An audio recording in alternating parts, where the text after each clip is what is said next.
Bismillahirrahmanirrahim. Assalamualaikum warahmatullahi wabarakatuh. Hasrat Amerika menguasai niaga lada di Sumatera. Dikutip dari historia.id. Bermula dari hasrat untuk mengeruk laba dari niaga lada di Sumatera, Amerika beranjak lebih jauh ke dominasi politik dagang di mana-mana. Tak terima kapal niaganya, Friendship, dibajak, senator sekaligus pengusaha Aaron White komplain kepada Amerika Serikat Andrew Jackson. Pemerintah langsung mengirim kapal perang Potomac yang berangkat dari pelabuhan New York 21 Agustus 1831. Kapal berkekuatan senjata 44 meriam itu berlayar lebih dari 20.000 mil menuju Sumatera. Di perairan teramai sepanjang era perdagangan rempah itulah kapal Friendship mengalami nahas dibajak oleh kawanan bajak laut Sumatera. Lezatnya laba lada. Kehadiran kapal-kapal niaga AS di perairan Sumatera, mulai Aceh hingga Bengkulu, ikut meramaikan perniagaan rempah dunia yang pusatnya di Selat Malaka.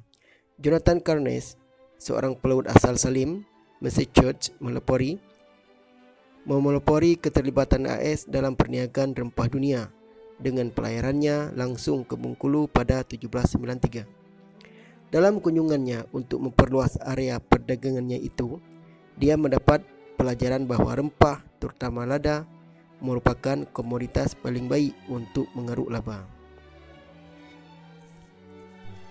Setelah selesai membuat kapal Raja berbobot 130 ton, Carnes memulai perniagaan itu dengan modal 2 pipe. Satu pipe setara 4 galon brandy, 58 kotak gin, 12 kotak ton besi, tembakau, salmon dan masih banyak komoditas lain. 18 bulan kemudian, kapal itu kembali dengan sebagian besar muatan lada yang menuai keuntungan 700%. Tulis Fred Kezara dalam Spice: A Global History. Pelayaran itu menarik perhatian orang-orang Salim.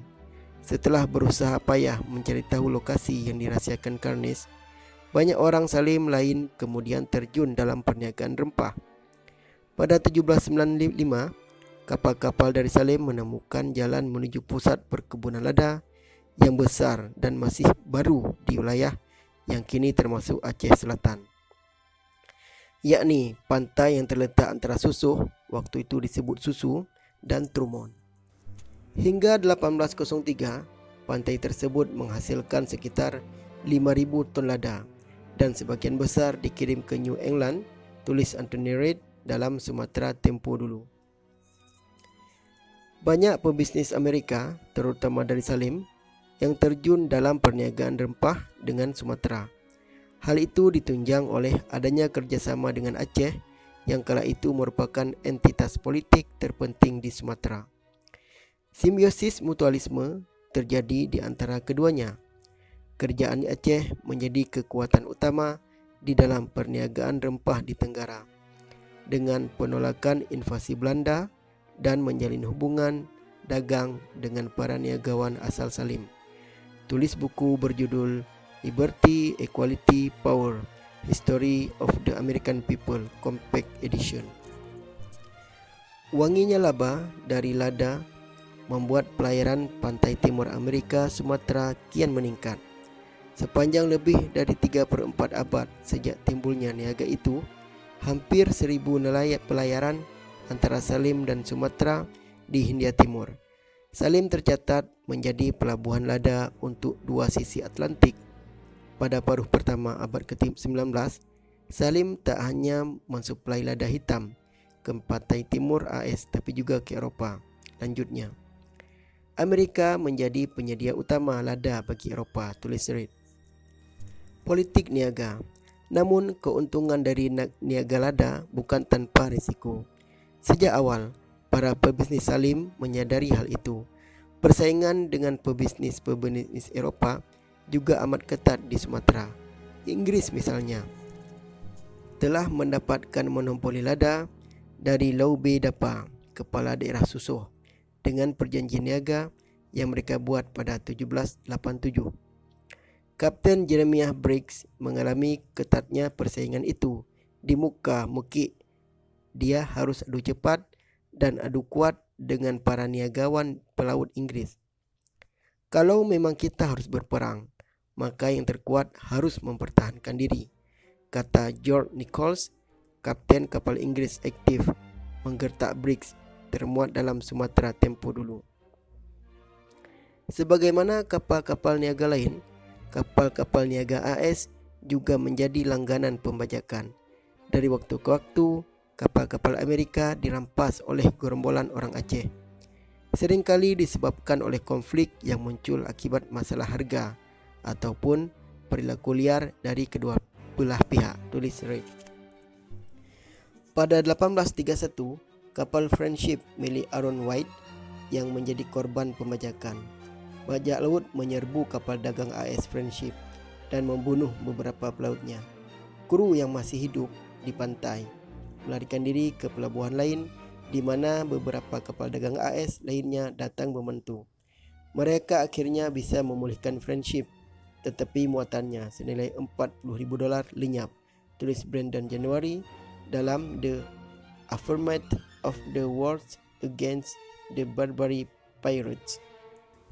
Senator Aaron White selaku pemilik kapal protes dan meminta negara turun tangan. Protes itu menuai dukungan Joseph Peabody, politisi yang juga pengusaha bidang perkapalan, lalu mengajukan petisi pada pemerintah agar melindungi kapal-kapal yang terlibat dalam perdagangan sah di Sumatera. Presiden Jackson menerima protes itu dan mengirimkan satu kapal perang milik AL Potomac.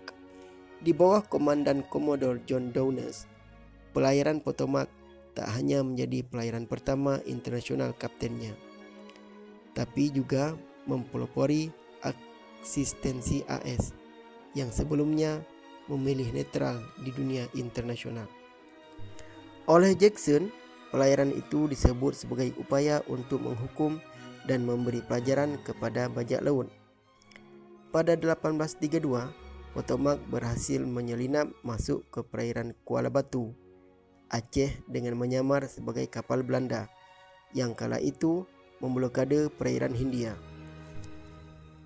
Tepat fajar 6 Februari 1832, meriam-meriam Potomac menghujani pantai di sepanjang pelabuhan, diikuti dengan penyerbuan hampir 300 marinir dan pelaut Amerika, ketiga benteng yang dijadikan basis pertahanan Aceh.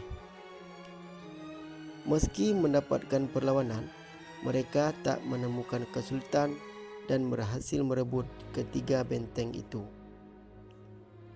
Commodore Jones melanjutkan Potomac semakin dekat dengan daratan untuk melumpuhkan satu benteng yang masih bertahan. Di bawah tekanan ini, orang-orang Sumatera menyerah dan berjanji tidak akan menyakiti orang-orang Amerika lagi, tulis Brandon. Akibat gempuran itu, sekitar 100 jiwa orang Sumatera melayang. Downes kehilangan 2 awaknya, di samping beberapa awak lain menderita luka-luka. Upaya Downes tak mendapat pujian sepulangnya ke Amerika. Media-media justru menghujaninya dengan kritik. Tidak adanya diplomasi dan negosiasi, pembunuhan massal terhadap penduduk tak berdosa, dan kegagalan mendapatkan ganti rugi atas kargo Friendship yang dijarah merupakan pokok kritikan-kritikan itu. Ekspedisi itu juga tak menciptakan keamanan permanen bagi kapal-kapal niaga AS. Pada 1838, kapal niaga Eclipse yang menjadi sasaran pembajakan. Beberapa kru terbunuh dan pembajak yang telah menguasai kapal memerintahkan awak yang masih hidup untuk berenang. Saat pembajakan terjadi, Commodore George C. Reid yang mengomandani armada kecil, kapal Columbia, dan John Adams tengah berada di Sri Lanka, segera menuju Sumatera. Setibanya di sana pada Desember 1838, Reid langsung meminta penguasa setempat menghadirkan para pelaku. 2 hari penantiannya tak menghasilkan apa-apa. Dia langsung memerintahkan para awaknya untuk menyerang. Pasukan Red terus melakukan gerak maju karena para perompak belum menyerah. Kepada penguasa-penguasa kecil daerah yang dilaluinya, dia membuat perjanjian untuk tak mengulangi lagi perbuatannya. Dua upaya hukuman dari Amerika itu memelopori keterlibatan negeri itu dalam pentas politik niaga internasional. Para perwira Angkatan Laut AS mengikuti konvensi maritim dan arahan untuk melindungi kapal dan awak mereka, meluncurkan serangan hukuman terhadap berbagai orang untuk melindungi kehidupan Amerika di luar negeri. Tulis Bruce M. Arnold dalam Diplomacy Far Removed, a Reinterpretation of the US Decision to Open Diplomatic Relations with Japan. Setelah Aceh, armada AS melanjutkan upaya serupa ke Jepang beberapa tahun kemudian, dan upaya serupa berlanjut hingga kini.